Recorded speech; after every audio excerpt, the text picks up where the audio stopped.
Nous allons maintenant commencer notre empiècement.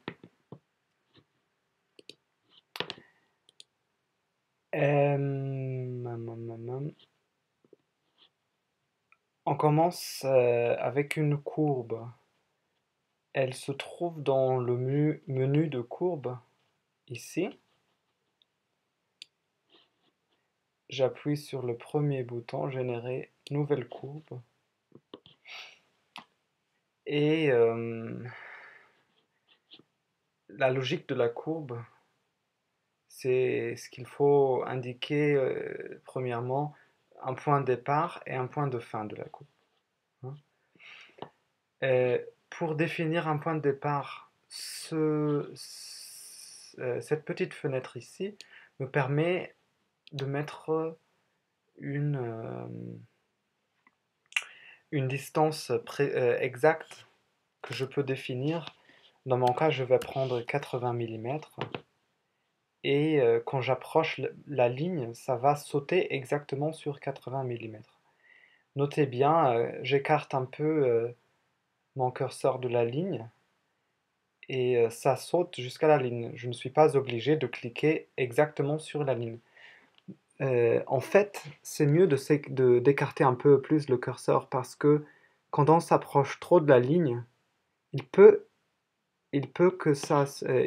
peut que ça saute sur l'autre côté de la ligne, ce qui va faire que l'ordinateur, le programme, va mesurer les 80 centimètres de l'autre bout de la ligne.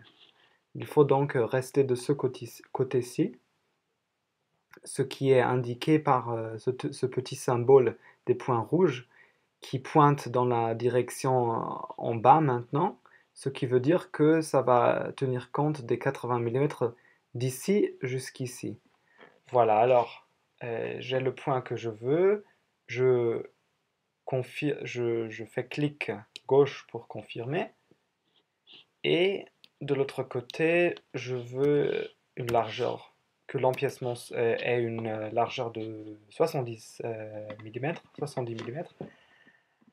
Donc, je tape 70, je veille à ce que le curseur soit assez bien éloigné de la ligne afin, afin de ne pas, afin que ça ne saute pas, comme ça.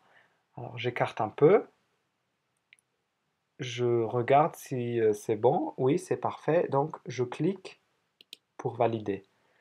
Alors, à présent, j'ai une ligne droite, hein, avec une flèche indiquant la direction de construction, car j'avais commencé ici et fini ici. Maintenant, cliquez ici dans cette petite fenêtre qui s'ouvre sur direction de départ-fin.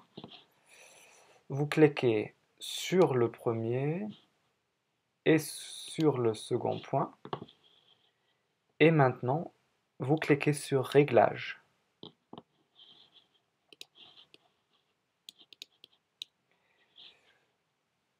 Vous choisissez les intervalles qui vous conviennent et vous ajoutez la courbe avec ces petits points rouges qui se trouvent au bout d'une ligne pointillée, comme ça. Voilà, elle est jolie comme ça, ma courbe, je suis content. Et si... oui, je suis content et donc je valide en cliquant sur Valider. Super, alors on n'est pas très loin d'avoir notre empiècement. Il faudra à présent fermer cette pince et l'ouvrir vers le côté, vers la couture côté. Pour cela, on va entrer dans le menu de transformation et on sélectionne la transformation rotation de point à point. Je sélectionne l'extrémité de la pince en approchant le curseur vers les lignes de la pince, vers la ligne, dans ce cas de la pince, et quand je tape sur la touche Shift, regardez ce qui se passe. Le point de sélection saute jusqu'à la fin de la ligne. Donc ça veut dire, en appuyant sur Shift, je peux cliquer et ça va sauter. Bon, je peux me promener ici et si j'appuie sur Shift, ça va toujours, le point de sélection va toujours sauter jusqu'à l'extrémité des lignes. Donc cela me permet de placer le point avec une grande précision et assez rapidement. Donc j'appuie sur Shift et je fais clic pour valider le point ici. Et les autres deux points vont être ici. J'appuie sur Shift à nouveau. Et de l'autre côté de la pince, j'appuie sur Shift, je clique, voilà. Maintenant, je veille à ce que ces deux boutons soient en moins, comme ça, pas avec des plus. Ça, je vais vous expliquer après. Et je clique sur les lignes que je veux transformer. Là, j'ai les lignes de la ceinture, c'est bon. La ligne du côté, si je fais comme ça, je ne l'ai plus ici, mais j'en ai encore besoin.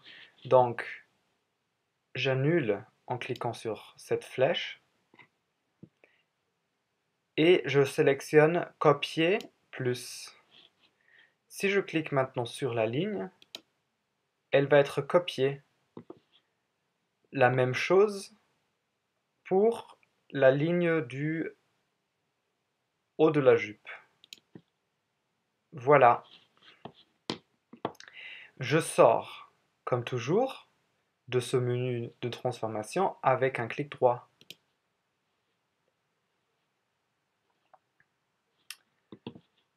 Pour maintenant couper les angles ici, les coins, je sélectionne l'outil angle et je clique l'angle que je veux traiter dans la direction que le curseur me montre. Ça va toujours dans le sens contraire de l'horloge. Ça veut dire, pour ce coin-ci, je clique ici et ici. Pour ce coin-ci, je clique ici avec le curseur, montrant le curseur, ce petit L avec les points rouges, montrant dans la direction du coin que je veux faire, comme ça et comme ça. Voilà. Maintenant, pour effacer la vieille pince dont je n'ai plus besoin, je sélectionne le menu effacer, ici en bas. Je veille à ce que la fonction active soit effacer les lignes, parce qu'on peut aussi effacer les points, ce qu'on va faire après. Mais nous, on va maintenant effacer les lignes. Et on clique sur les lignes qu'on veut effacer. En s'approchant à la ligne que va être sélectionnée si on clique, elle se tourne verte. On a effacé ça. Maintenant, je n'ai pas besoin de ce bout ici. de cette ligne, mais si je l'efface, il me manque ce bout ici, et donc j'annule parce que j'en ai besoin. Pour couper cette ligne ici, on va entrer dans le menu séparer, ou couper plutôt, et regardez bien, je sélectionne la ligne de couteau. C'est une ligne qui va servir de couteau pour couper l'autre ligne. Elle devient rouge. Hein, rouge, c'est le danger. C'est quelque chose de très dangereux, comme un couteau. Et donc, je veille à ce que la fonction activée en bas soit coupée à la ligne de couteau. Et maintenant, je choisis la ligne. Il faut que je, excusez-moi, il faut que je choisisse la ligne que je veux couper et la cliquer du côté que je veux garder. Alors je fais clic comme ça et ça va garder ce bout-ci qui se trouve du côté de la ligne de couteau que j'ai cliqué.